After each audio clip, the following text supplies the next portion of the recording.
À toutes et à tous, bonsoir et bienvenue dans ce JT20 de Guinée-Buzz TV. La hausse du prix du ciment sur le marché en Guinée provoque l'inquiétude des vendeurs et consommateurs. Les causes, nous en parlerons dans cette édition d'information.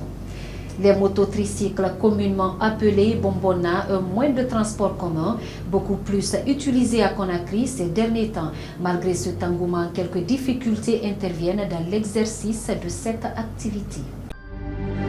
Encore une fois, bonsoir et bienvenue. Un jeune âgé de 19 ans a été poignardé dans la nuit de jeudi à vendredi 23 mai 2025 à Wanindara. Souleymane Ba, c'est son nom, plâtrier de profession. Il a été poignardé vers 20h par un ami, selon ses proches, alors qu'il était en commission de sa maman au chevet d'un malade. Selon les dernières informations, la victime est décédée sur place avant que son corps ne soit transporté à l'hôpital régional d'Anta.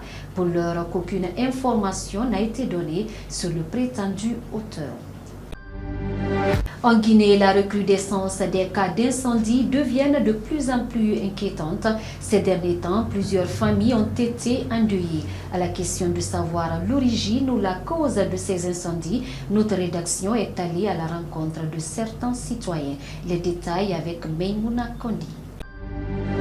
Plus d'une année après l'incendie ravageur du dépôt de carburant à Kaloum, les incendies continuent d'endeuiller des familles. Selon ce technicien de l'EDG, cela est dû au non-professionnalisme de certains électriciens et la mauvaise qualité des matériels qu'ils utilisent. Là-bas, il se débrouille.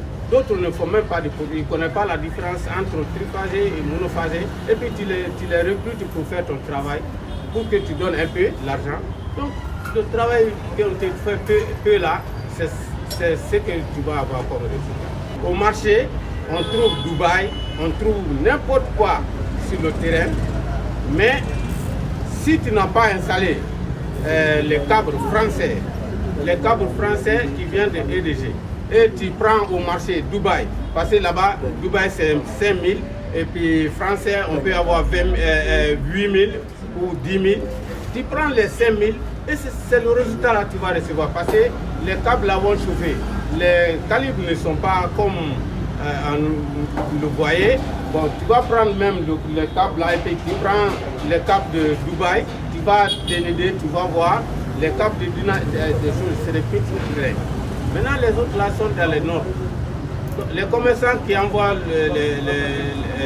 le matériel là, ils ne sont pas professionnels. Et tu payes là-bas parce que c'est moins cher. Tu vas avoir les conséquences parce que ça va chauffer et puis ça va brûler. Alors qu'on rejette la faute sur les électriciens qualifiés d'incompétents, ce citoyen accuse l'EDG pour la tension et l'État pour le non-contrôle. Les causes sont partagées. Il y a l'État qui devait prendre des dispositions. Comme des pays comme en Côte d'Ivoire, quand tu construis une maison, il y a une société qu'on appelait Sécurel. Tu dois passer par cette société-là qui va venir contrôler l'installation du bâtiment, la qualité des fils, donner le OK avant que vous ne fassiez l'installation. Et après l'installation, ils ont des appareillages avec lesquels ils viennent, ils recontrôlent pour voir si les mesures avaient été respectées. L'État devait prendre des dispositions de contrôler ce qui rentre. Si le contrôle est fait avant que ça rentre, je pense qu'on peut éviter beaucoup de problèmes. Poursuivant, Isiaga Fofana accuse la population elle-même de ne pas débrancher les appareils électriques avant de sortir. Ceux qui branchent aussi les choses n'importe comment à la maison, sortir à la maison, laisser les câbles électriques allumés, la télé, il y a d'autres qui laissent la télé allumée, climatiseur allumé. En cas de danger, tout ça là, ça peut créer l'incendie. Donc en sortant à la maison, il faut éteindre le climatiseur, la télé. Tout, c'est très important. Il y a beaucoup de charges à la maison, il y a beaucoup de choses, beaucoup d'appareils. Donc tout ça là, ça peut endommager les câbles à la maison si ce n'est pas des bons câbles. Il faut retenir que la mauvaise qualité des fils ou matériel nécessaire, le mauvais choix des électriciens incompétents lors des installations des bâtiments et la haute tension de l'EDG sont des principales causes de ces incendies. Je vous le disais en titre, depuis quelques années, un nouveau type de transport en commun a fait son apparition à Conakry, la capitale guinéenne. Les mototricycles, communément appelés bombona, moins affectés par les interminables embouteillages, ils sont le plus souvent exposés aux accidents. C'est un commentaire de Moussa Kessassila. Il est 8 heures au carrefour Lambaye. C'est l'heure de pointe et la route est complètement embouteillée. Mais les bonbonnas jaunes et verts, toits rétractables, se faufilent entre les voitures grâce à leur petite taille en empruntant la 3e position. Avec les bonbonnas, le prix du tronçon est un peu plus élevé que pour les voitures taxis ordinaires. Pour un trajet en bonbonnant, c'est 2500 francs guinéens avec 2 passagers devant et 3 places derrière. Le passager assis dans le tricycle est en contact direct avec l'air. Malgré ce succès, le développement des bonbonnats a connu un grand coup de frein quand les autorités leur ont interdit de circuler sur les principales artères de la capitale, à savoir l'autoroute Fidel Castro et la route Le Prince. Aujourd'hui, c'est donc à chacun sa route. Les taxis-voitures gardent leur monopole sur les grandes voies. Les bonbonnats sont relégués sur la route littorale reliant Sonfonia à Dixine en passant par Lambagne et Kipé. Plusieurs passagers interrogés se plaignent du manque de prudence de certains conducteurs dans la circulation qui sont très enclins à prendre la 3e position avec des risques de collision. Il faut plusieurs tentatives avant de réussir à trouver une place assise. À cela vient s'ajouter le problème lié aux petites monnaies. Certains passagers se voient refusés par manque d'avoir exactement 2500, les tronçons souvent coupés en 2. Ces derniers temps, les bonbonnas commencent à être fréquentes sur les 2 principales autoroutes de la capitale et sont désormais un peu partout et avec souvent plein de passagers à bord, ce qui n'est pas sans risque d'accident. Mais les autorités n'ont encore rien envisagé qui soit d'éviter le pire, le survenir. Pour finir en cette période de forte demande dans le secteur du bâtiment, la Guinée fait face à une pénurie de ciment ces temps-ci. Cette situation entraîne une hausse du prix sur le marché, provoquant l'inquiétude des vendeurs comme des consommateurs. Suivez ce reportage de Cogno Célestin Sagnon.